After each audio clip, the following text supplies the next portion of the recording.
Good evening and welcome to Sunday at 9. I'm Dennis McNamara, and it's my pleasure to tell you tonight our guest is someone who hasn't been on the program in a long time. In fact, the first time he was on the program was just after the release in this country of his first album, My Aim Is True, and of course I'm talking about Elvis Costello. And Elvis, it's great to have you back here again. It's good to be here.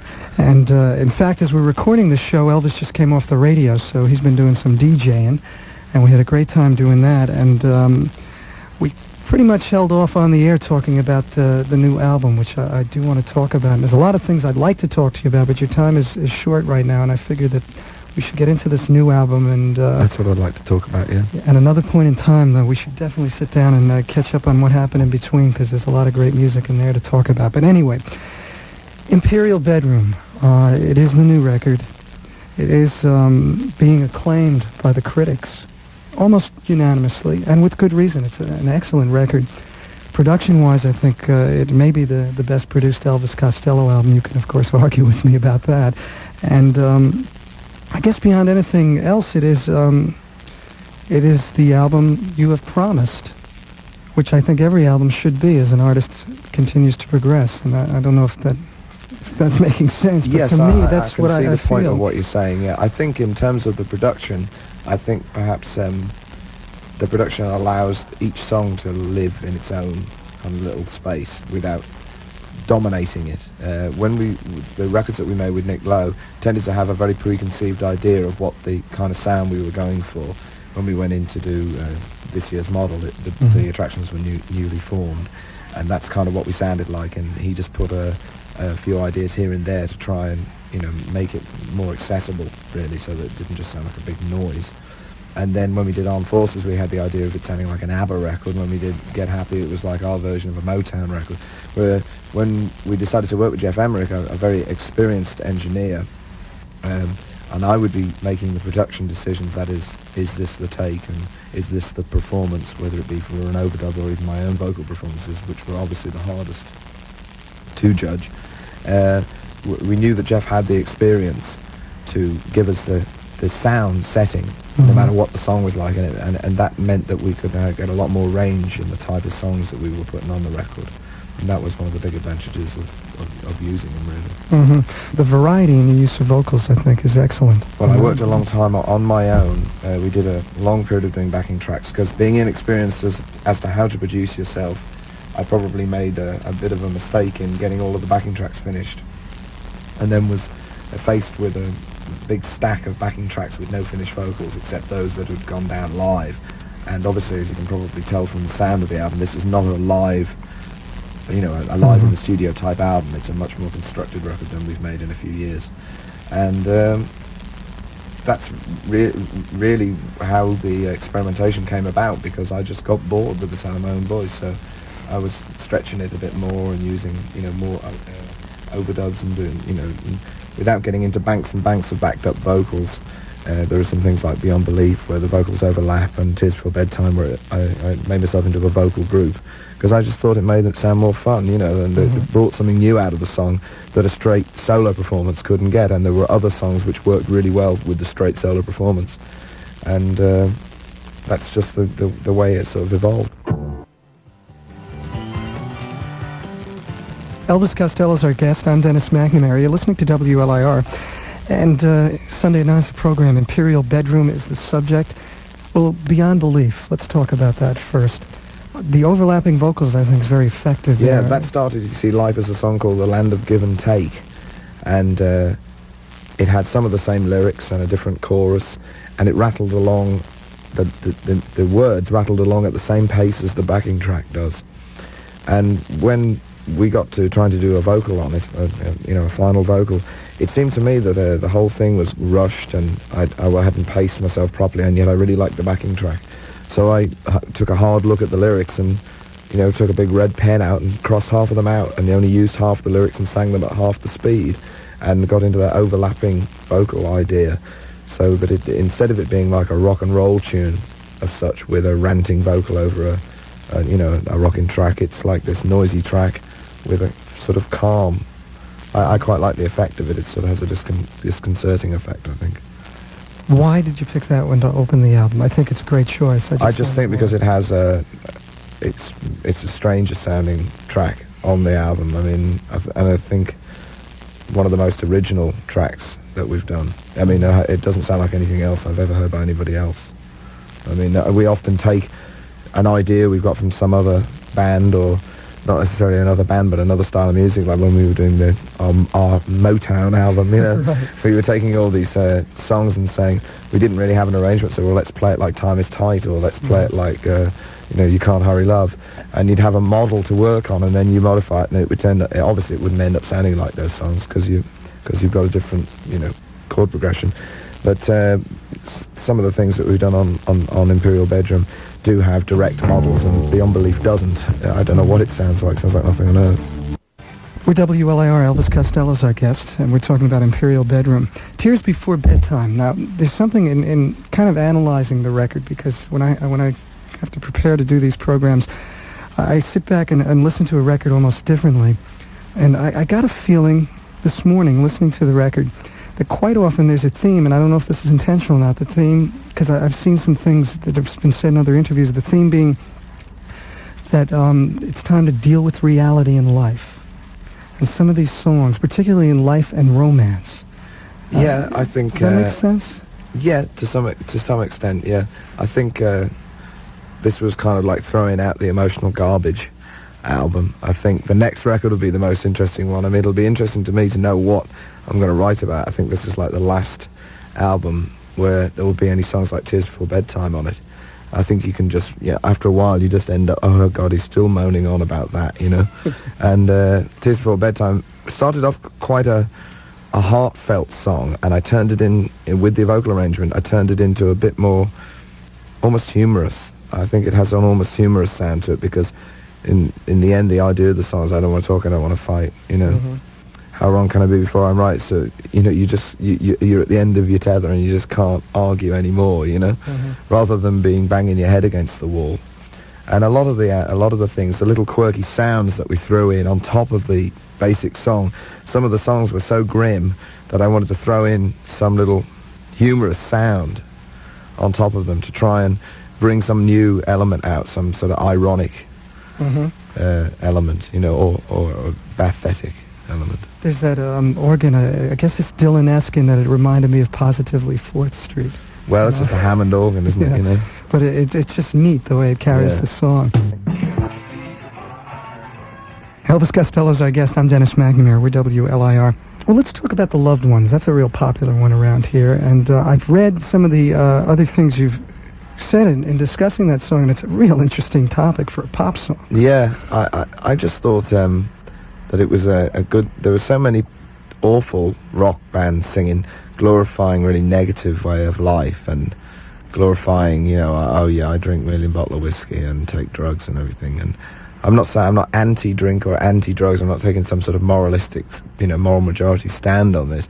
But there's never been a song to dealing with the lack of responsibility of people that just pursue some kind of supposedly romantic, decadent way of life, and they end up having to be buried by their family, and the loved ones are the ones that they leave behind. They're the ones that are crying by the graveside. They get to go out in this supposed blaze of glory, but I think it's a rotten way to go. I wouldn't want to die like that. With us, we're WLIR. How about Man Out of Time? Now, that's a pretty wild way to open a song that sounds like really the intro and outro to Man Out of Time is from somewhere else. Yeah, well, it was another version of the song, which we attempted to play. We went through a lot of kind of searching and, is this the right arrangement? And we had 2 or 3 arrangements of the song. And I kept saying, no, this is too slow, no, this is too fast, and the words are all garbled. And I thought the words are important, then I'd change my mind and say, no, the words can be garbled, but let's have a good rhythm. And we couldn't make up our minds for a long time until we got the version that you hear. But I wanted something to frame it, because in the running order of the album, I particularly wanted in the position between Long Honeymoon and Almost Blue, both of which are quite low-key. And so we included the sort of frame of the fast version with this sort of screaming, maniacal screaming on either end of a slightly more sedate track, But I'm very fond of that track. It's, you know, it's a hard song to sing. It's a hard song to do live. To reproduce that same kind of sound live, it's a peculiar kind of studio trick, you know. Although it's one of the least produced sounding songs on it, it is one of the most live performances on there, you know, in terms of the band playing together and everything. There was no overdubs and such, you know. And it's a very emotional song, so it's very hard to really to do it justice every night. It's not a song I can sing every night because it's pretty depressing, and I don't like to feign emotion. You know, I like to actually get involved in the song, and if I can't sing it real, then there's no point in singing it at all. Particularly not a song that's that dramatic. You know. How do you approach it? Is it something you do on a regular basis? It comes just out of the air. I don't know where it confuses me as to. I try to follow some kind of pattern and discipline, and sitting down at my piano, and you know, I hardly ever get a guitar out of the case, you know, when I'm sitting at home because I've got a piano. And I sit down at that, or I sit down at the table and try to write, and say, I'll write, because that's what I do. You do that for a living, dummy, you know. And but I never really come up with much of any use when I'm working like that. Occasionally I might stumble on some interesting melody just tinkling around on the piano, because I don't really play it very well, and I stumble on all these odd tunes. But the words come out of thin air, you know, walking down the street. I can be watching a movie, you know, I can be asleep and suddenly wake up, and I just get this idea pop into my head, and I go, oh no, I don't want to get out of bed, and write that down. And then I'll try to go back to sleep, and the idea is still knocking on my head, going, you know, wake up in there, wake up, you know, there's you better get up, because this idea, you might regret not writing this down. If in the morning you're going to say, I thought of something last night, but I can't remember what it was. And then I get up, and the next thing I know, I've been up 2 hours and I've written a song, you know. And it might start from some silly little thing. A noise might have woken me up, and then, you know, the first idea in your head that day, sometimes it's quite a fresh thing. Other times you go, oh my God, my head aches, or, you know, oh my God, it's raining or something, you know, and something completely useless. Other times it can just, it's just the way it is, I suppose, because I think about songs all the time. I'm always rolling words and phrases around my head. It's inevitable that if I wake up suddenly in the middle of the night, they're likely to be there in some new order, and it might be an interesting one. It's like some people say they can write from dreams. I've never ever done that, but it's just if they're always on your mind, whatever particular state you happen to be in, different things can prompt you into suddenly seeing them in some kind of form that is a song or part of a lyric. Is there hidden away somewhere a large collection of songs we haven't heard, or not a large collection? There's a reasonable amount of songs which I wouldn't want anybody to hear, very old songs, and there's quite a few quite good songs that we haven't managed to fit on a record. There's one particularly good song which has been left off the last 4 albums. It was supposed to be on Get Happy, and it's never made it. It was recorded for Get Happy, then re-recorded for Trust, and then obviously it wasn't in contention for Almost Blues. That was Cover's album, and it really never got in the running for Imperial Bedroom. But I do, you know, really intend to record it, and there are several others like that. Rather than just, I like to record interesting oddity songs, ones that you know wouldn't stand up to constant listening on an album, or are not singles material. I like to put those on B-sides, because I think I'm a big fan, as a record collector, a fan of interesting B-sides, the quirkier things, you know. I think you're to be commended too, because I've noticed over the last few years that people like you, by putting these songs on B-sides, have kind of re-interested many people in singles where they had kind of left them behind. Well, that's the thing. While singles are just purely an advert for an album, people are never going to be interested in them as a separate entity. And singles, I think, are very powerful. I mean, I aspire to having much more success with singles from both sides of the Atlantic, you know.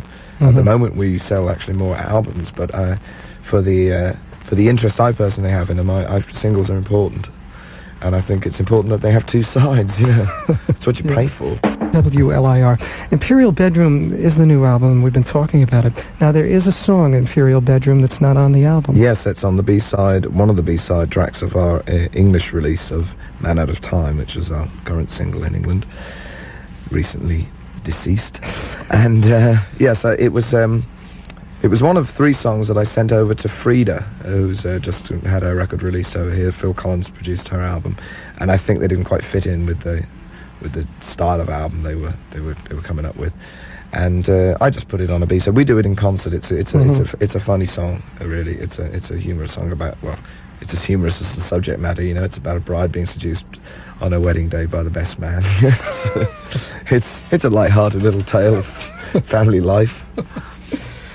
Family life interests you, doesn't it, somewhat? Because, well, obviously, the lyrics have a lot to do about the structure or destructure of the family. I think. Well, I think that's a lot of people's concern. You know, I think there's danger you can become too introspective. I don't write from a sort of totally, you know, I'm not pouring out my troubles on all of these records. They're things that I might occur to me from my life, and I might remove them slightly from my personal experience and put them in a slightly more general or common experience, so that other people can identify with them. There's no point in singing a song about a personal experience that's so personal and obscure that nobody knows what it's about, unless you've got a sort of some kind of biography going along. Oh well, this is when she left me, and I feel terrible. You know, sort of. There was that school of singer-songwriters that wrote from that terribly, painfully personal point of view. I don't like that idea. So, but obviously, I think they're major concerns in people's lives. I mean, that's what you go to sleep with at night. For all you might be worrying about whether we're going to be bombed by the Russians, or you know, whether we're going to run out of petrol next year or whatever. You know, all of those things they're fine to be concerned with. And I think it's good that there's a place in music for hearing bands sing about political things, and we have political songs that, you know, totally political songs that don't have any human relationship involved in them, you know. But I think the two things overlap so much. You know, you're going to always have people saying, well, I'd like to go and talk about our rights in Washington, but right now my girlfriend's just left me, you know, sort of, and I feel bad about it, you know. And yeah, I think that you know, the songs on this album at least are written from that point of view. Those people that can't really see beyond their own life. WLIR is the radio station. Elvis Costello, our guest. I'm Dennis McNamara. Human hands. There probably is a good one to follow up that last conversation with. There's obviously somebody who is trying to put the relationship back together. Yes, it's just a love song, really. It's a very simple love song. I can't really comment on it any more than that. It's just exactly what it appears to be. It's just a love song by somebody that's not very good at expressing himself. You know, there are a couple of songs, Little Savage and Human Hands.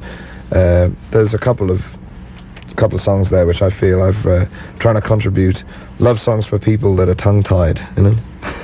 Okay, I was looking here. There was such a Swings for Young Lovers. Shadow of my former selfishness. I'm just the mere shadow of my former selfishness. What a great line.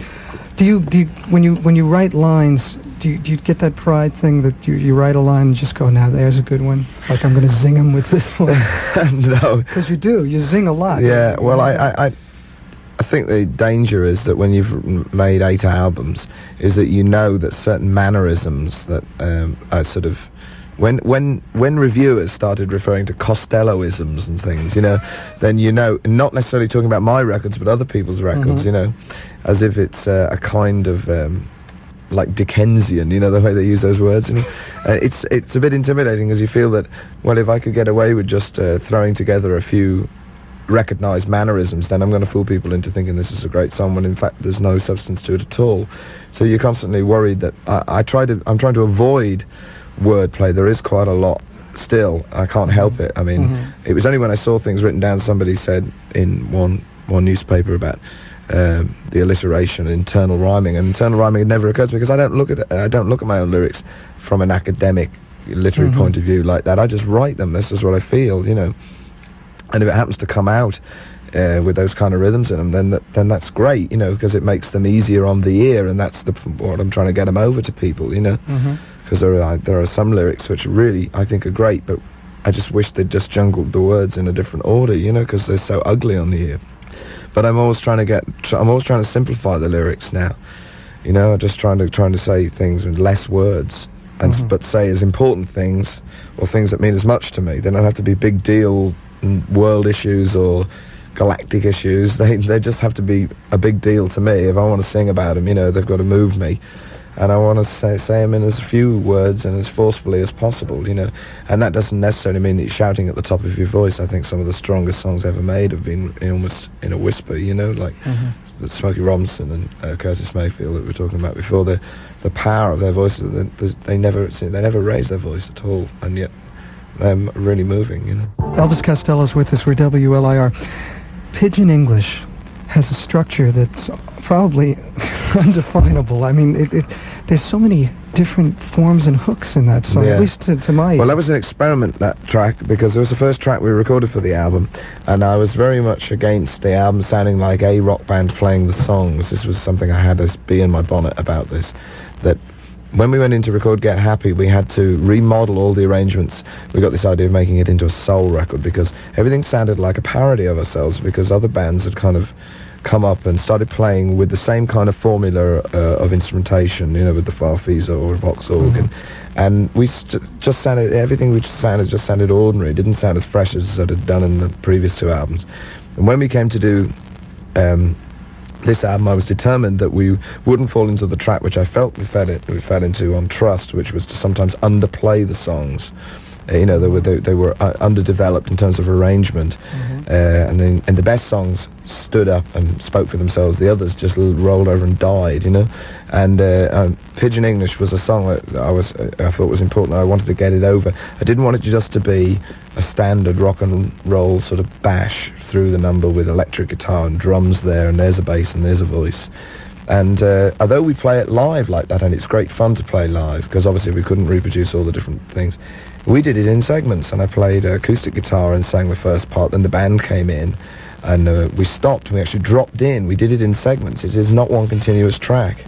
It's actually an edit, you know. It's in 3 or 4 edited passages. Then they weren't edited as such. We actually dropped in live in the studio. If the listeners understand what dropped in means, you know, it's where you roll the tape with the bit that you previously recorded, and as it ends, you start playing and carry on recording.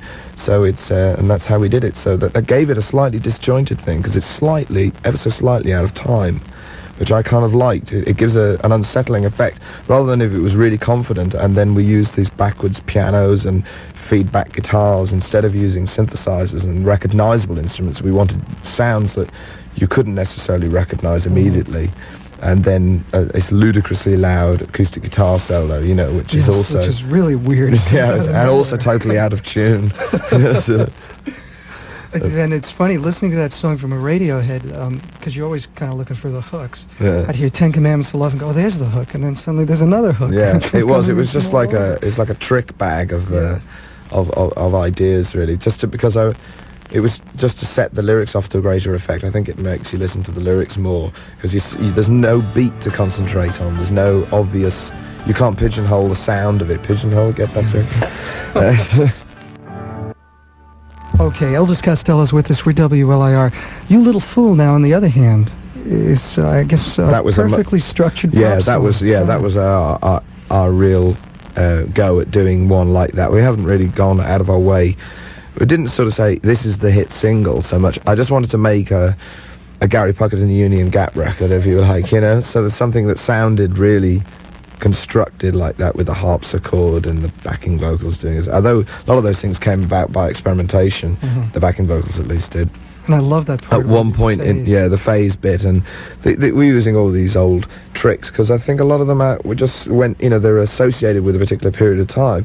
That doesn't devalue their use, and a lot of the modern, electronic gadgetry is not nearly as interesting, because it doesn't have such a profound effect on the sound. So we didn't shy away too much from using a few of those old, like your proper tape phasing. It's really fierce. And I think if we're going to use effects, it should be pretty fierce. And this is one thing that Nick Lowe and Jeff Emmerich, for all of their differences in the style of production, Nick is very much the bang it down, let's get on with the next one. And Jeff is meticulous. That's one thing, they have this sort of attitude that if there's going to be an effect, you must hear it. There's no point in it happening there and waiting for people to see whether they've noticed whether there's an effect. It's got to grab them by the throat. And the You Little Fool song is filled with those kind of ideas, and I was redoing the vocals for the maximum of effect. I was going through my full repertoire of pop voices, and that I had. At one point, the chorus sounded like Gene Pitney, sort of, I suppose that you're going to stay all night, and one of those kind of, and I played it to the guys, and they said, no, I don't think we get away with that one. And, it was a contrived, I wanted it to sound really contrived, the the insincerity of the guy in the chorus. It was important that he sounded really horrible. So I was acting, as it were, which is not something I normally do. I don't normally go so removed. I mean, you're normally singing from first person, even if I'm singing, even if the tense of... Elvis Costello's our guest. We're WLIR. We have run out of time, and I'm really grateful to you for giving us this time, and I hope some point in the future we can it'd be do nice this to sit again. down and perhaps talk about, some of the other things. It's been Yeah, great. because it's been a